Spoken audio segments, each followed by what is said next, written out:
ಎರಡು ಅಪಪ್ರಚಾರಗಳು ಈ ದೇಶದಲ್ಲಿ ನಡೀತಾ ಇದ್ದಾವೆ. ಒಂದು, ಈ ಸಂವಿಧಾನ ರಚನೆ ಆಗಿರ್ತಕ್ಕಂಥದ್ದು ದಲಿತರ ಉದ್ಧಾರಕ್ಕಾಗಿ ಅಂತಕ್ಕಂಥದ್ದು. ಇನ್ನೊಂದು, ನಮ್ಮ ಸಾಮಾಜಿಕ ಆರ್ಥಿಕ ಪರಿಸ್ಥಿತಿ ಇಂದಿನಿಂದ ಏನು ನಡ್ಕೊಂಡು ಬಂದಿದೆ ಅದಕ್ಕೆ ಅನುಗುಣವಾಗಿಲ್ಲ ಅಂತಕ್ಕಂಥದ್ದು ಇನ್ನೊಂದು ಅಪಪ್ರಚಾರ ಮಾಡ್ತಾ ಇದ್ದಾರೆ. ಅದಕ್ಕೋಸ್ಕರ ಅನೇಕ ಜನ, ಯಾಕಂತಂದರೆ ಈ ಸಂವಿಧಾನ ಹೇಳ್ತದೆ ಸ್ವಾತಂತ್ರ್ಯ, ಸಮಾನತೆ, ಭ್ರಾತೃತ್ವ. ಸ್ವಾತಂತ್ರ್ಯ, ಸಮಾನತೆ, ಭ್ರಾತೃತ್ವ ಇವುಗಳನ್ನು ಭಾಳ ಸ್ಪಷ್ಟವಾಗಿ ಹೇಳ್ತಾ ಇರೋದ್ರಿಂದ ಇದಕ್ಕೆ ಸ್ವಾತಂತ್ರ್ಯಕ್ಕೆ ಎಲ್ರಿಗೂ ಸ್ವಾತಂತ್ರ್ಯ ಸಿಗಬೇಕು, ಎಲ್ರಿಗೂ ಸಮಾನತೆ ಆಗಬೇಕು, ಎಲ್ಲರೂ ಕೂಡ ಭ್ರಾತೃತ್ವದಿಂದ ಬದುಕಬೇಕು ಅಂತಕ್ಕಂಥ ವಿಚಾರಗಳಿಗೆ ವಿರುದ್ಧ ಇರ್ತಕ್ಕಂಥ ಜನರು ಇಂತಹ ಅಪಪ್ರಚಾರಗಳನ್ನು ಮಾಡ್ತಾ ಇದ್ದಾರೆ ಅಂತಕ್ಕಂಥದ್ದನ್ನು ನಾವು ಅರ್ಥ ಮಾಡ್ಕೋಬೇಕಾಗ್ತದೆ. ಹಾಗಾಗಿ ಸಂವಿಧಾನ ಯಾವತ್ತಿಂದ ಜಾರಿಗೆ ಬಂತು?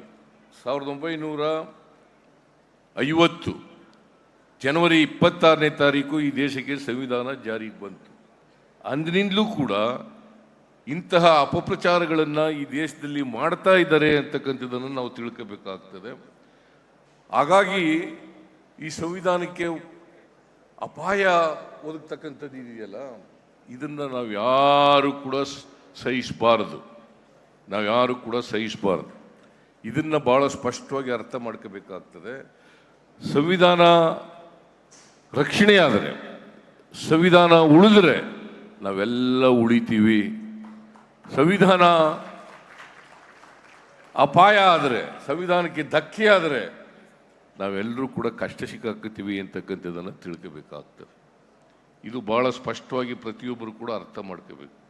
ಯಾಕಂತಂದರೆ ನಮ್ಮ ದೇಶದಲ್ಲಿ ಅನೇಕ ಜಾತಿಗಳಿದ್ದಾವೆ, ಅನೇಕ ಧರ್ಮಗಳಿದ್ದಾವೆ, ಅನೇಕ ಭಾಷೆಗಳಿದ್ದಾವೆ, ಅನೇಕ ಸಂಸ್ಕೃತಿಗಳಿದ್ದಾವೆ.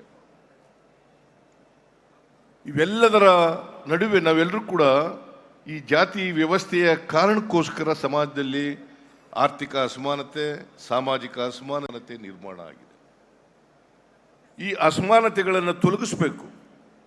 ಅದಕ್ಕೆ ಬಾಬಾ ಸಾಹೇಬ್ ಅಂಬೇಡ್ಕರ್ ಅವರು 1949 ನವೆಂಬರ್ 25ನೇ ತಾರೀಕು ಕಾನ್ಸ್ಟಿಟ್ಯೂಯೆಂಟ್ ಅಸೆಂಬ್ಲಿನಲ್ಲಿ ಅವರ ಕೊನೆ ಭಾಷಣ ಮಾಡಿದ್ದಾರೆ. ಆ ಭಾಷಣದಲ್ಲಿ ಏನು ಹೇಳ್ತಾರೆ ಅಂತಂದರೆ, ಯಾಕಂತಂದರೆ 1950 ಜನವರಿ 26ನೇ ತಾರೀಕು ಸಂವಿಧಾನ ಜಾರಿಗೆ ಬರ್ತದೆ. ಈ ಜಾರಿ ಬಂದಿನಿಂದ ನಾವು ವೈರುಧ್ಯತೆ ಇರ್ತಕ್ಕಂಥ ಸಮಾಜಕ್ಕೆ ಕಾಲಿಡ್ತಾ ಇದ್ದೀವಿ.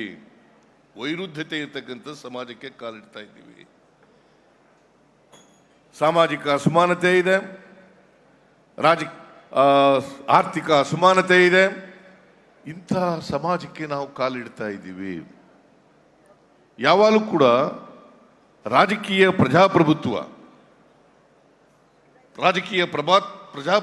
ಸ್ವಾತಂತ್ರ್ಯ ಬಂದ ಮೇಲೆ ಎಲ್ರಿಗೂ ಸಿಕ್ಕಿದೆ ನಿಜ. ಆದರೆ ರಾಜಕೀಯ ಪ್ರಜಾಪ್ರಭುತ್ವ, ಸಾಮಾಜಿಕ ಪ್ರಜಾಪ್ರಭುತ್ವದ ಮೇಲೆ, ಆರ್ಥಿಕ ಪ್ರಜಾಪ್ರಭುತ್ವದ ತಳಹದಿಯ ಮೇಲೆ ನಿಂತಾಗ ಮಾತ್ರ ಅದು ಶಾಶ್ವತವಾಗಿ ಇರಲಿಕ್ಕೆ ಸಾಧ್ಯ ಆಗ್ತದೆ. ಇಲ್ಲಿವರೆಗೆ ಯಾರು ಅಸಮಾನತೆಯಿಂದ ನರಳ್ತಾ ಇದ್ದಾರೆ ಆ ಜನರೇ ರಾಜಕೀಯ ಪ್ರಜಾಪ್ರಭುತ್ವದ ಸೌಧವನ್ನು ಧ್ವಂಸ ಮಾಡ್ತಾರೆ ಅಂತಕ್ಕಂಥ ಎಚ್ಚರಿಕೆಯ ಮಾತುಗಳನ್ನು ಹೇಳಿದ್ದಾರೆ. ಇದನ್ನು ನಾವು ಅರ್ಥ ಮಾಡ್ಕೋಬೇಕಾಗ್ತದೆ. ಇಷ್ಟು ನಾವು ಇವತ್ತು ಸಂವಿಧಾನ ಬಂದು 77 ವರ್ಷ ಆಗಿದೆ.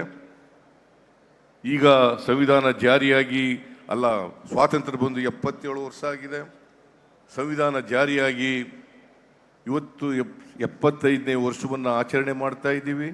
ಇಷ್ಟು ವರ್ಷಗಳಾದರೂ ಕೂಡ ಅಸಮಾನತೆ ಸ್ವಲ್ಪ ಮಟ್ಟಿಗೆ ಕಡಿಮೆಯಾಗಿದ್ರೂ ಕೂಡ ಇನ್ನೂ ಅಸಮಾನತೆ ಹೋಗಿಲ್ಲ. ಈ ಅಸಮಾನತೆ, ಸಾಮಾಜಿಕ ಅಸಮಾನತೆ, ಆರ್ಥಿಕ ಅಸಮಾನತೆಯನ್ನು ತೊಡೆದಾಕ್ತಕ್ಕಂಥದ್ದೇ